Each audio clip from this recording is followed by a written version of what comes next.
This Week at NASA. It's one small step for man, one giant leap for mankind. The 40th anniversary of the first moon landing spurred a multi-day celebration of the Apollo program and the Apollo 11 crew. Neil Armstrong, Buzz Aldrin, and Michael Collins. On Capitol Hill, Armstrong, Aldrin, and Collins, and Mercury and Shuttle astronaut John Glenn were honored with the Distinguished Congressional Gold Medal, the highest civilian award given by Congress. Mercury 7 did an outstanding job, and everyone knows their flights were outstanding. But I would point out something they did that was equally, or in my view, even more important. They changed the one-man spacecraft from a man in a can to a place where the pilot was an integral part of flying the machine. For that, John and Scott and your colleagues, we thank you now, and every subsequent astronaut is in your debt. Thank you. Apollo was a dividing line, putting Earth, for better or for worse, into a new category, into the big leagues of planets. To me, that is what is the most significant thing about Apollo. The accomplishments, the major accomplishment, was not the flight of Apollo 11, but the 11 Apollo flights. The Apollo 11 crew shared details of their historic mission when they participated in the John Glenn Lecture Series at the Smithsonian's National Air and Space Museum. NASA's headquarters hosted a panel discussion entitled Apollo, History and Legacy. Led by Chief Historian Stephen Dick, the roundtable explored the program's accomplishments and its impact on the design and operation of NASA's next generation of space vehicles. Page 5 clear. And we're getting a picture on the TV. Washington, D.C.'s Newseum hosted the release of digitally enhanced video from the live broadcast of the Apollo 11 moonwalk. The release features 15 key moments from Neil Armstrong's and Buzz Aldrin's historic walk on the lunar surface, using what's believed to be the best available broadcast format copies of this historic event. Some of the footage had been locked away for nearly 40 years. Everything had to go perfect for a live transmission from the moon to come down, be converted, be fed all the way to the U.S. and to Houston and sent back out. Anyone could have pulled the plug by mistake and we wouldn't have seen it. The release is part of a comprehensive Apollo 11 moonwalk video restoration project, expected to be completed by this fall. At the Kennedy Center, Salute to Apollo, the Kennedy Legacy, included a stellar lineup of performers, including opera star Denise Graves and singers Chaka Khan and Jemiah Nash.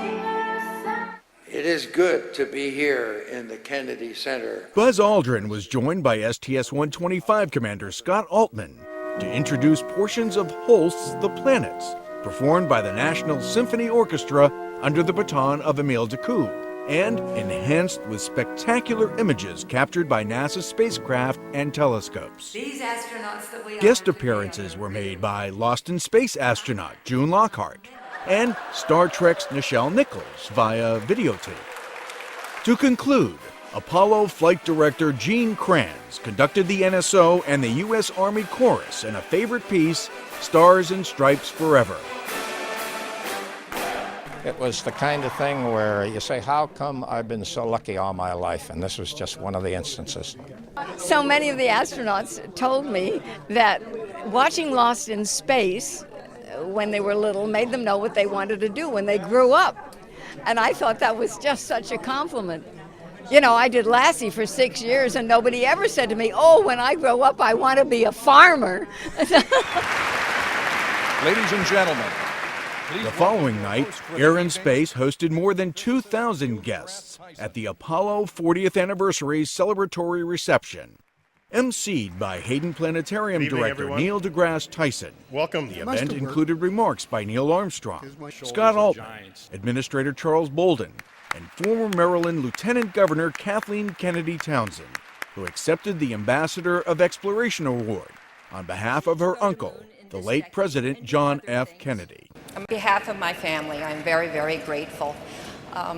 When they told me I would get a moon rock, I was really excited. And I was going to put it on my mantelpiece. But I was told I was not allowed to do that.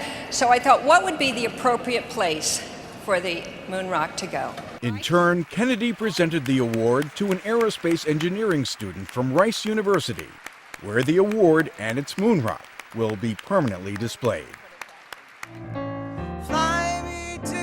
The evening was capped with a performance of Fly Me to the Moon by Grammy Award-winning jazz musician Diana Krall. All I long for, all I worship and adore.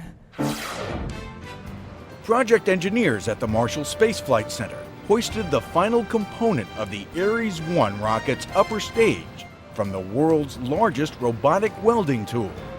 The liquid hydrogen fuel tank dome was completed using an innovative metal joining technique called friction stir welding. It produces high-strength welds that are uniformly bonded together. NASA is using friction stir welding to manufacture the Ares launch vehicles. It's the first Ares 1 upper stage hardware that's been completed in this facility, so it's a pretty big milestone for the program and for the project. The Ares 1 is the spacecraft that will power NASA's return to the moon. Its first test flight is scheduled in the fall. Ames Research Center's Moonfest 2009 featured all things related to the moon, from Apollo to L-Cross and beyond. The day included guest speakers, musical performances, and hands-on family activities and exhibits, including model rocket launches, robotics demonstrations, real moon rocks, puzzles, and interactive games. And that's This Week at NASA. For more on these and other stories, log on to www.nasa.gov.